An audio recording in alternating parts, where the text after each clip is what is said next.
Have you ever tried to meditate or think your way to calm, but you end up spiraling or getting more anxious? Neuroscience shows why.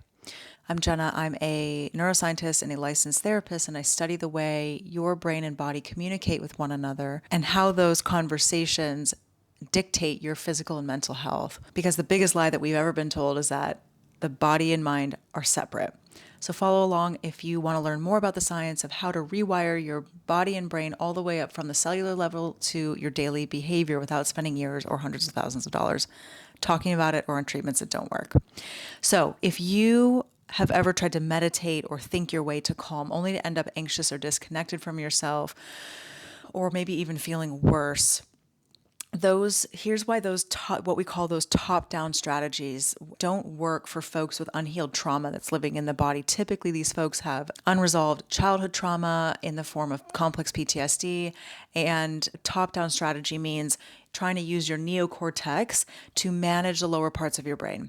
The problem with that is that trauma doesn't live there. Trauma doesn't live in the neocortex per se. It lives in the deeper subcortical parts of the brain, the midbrain, the brainstem, and in the nervous system, and the way that the body and the nervous system are talking to the brain and vice versa. And one of the ways that this happens is through C tactile fibers, which are the neurons that come from your skin and go up to your brain and send signals to your brain about the state of your body. And they are stimulated through gentle, safe touch typically throughout our lives, but it's really important to receive gentle, safe touch in childhood in order to develop the regulatory capacity to be able to calm down through touch or even just being by yourself. Meditation, for instance, can be pretty tough for childhood trauma survivors, especially because those CT fibers don't deliver a strong enough input because they haven't been nourished enough. They're underdeveloped, so they don't give a strong enough input to shape the insular cortex's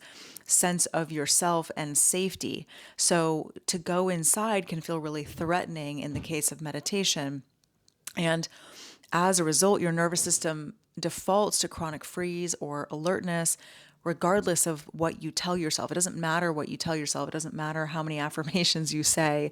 The system will default back to what you have the neural circuitry for and what you have the nervous system capacity for. And so if you want to train this part of yourself, if you want to improve your interoceptive awareness, which is that tracking of sensation, and to improve the feedback from your skin to your brain, I teach these things in my course. And I teach the neuroscience primarily and the psychology behind these things in my course, Healing from Complex PTSD Holistically. Comment, heal below,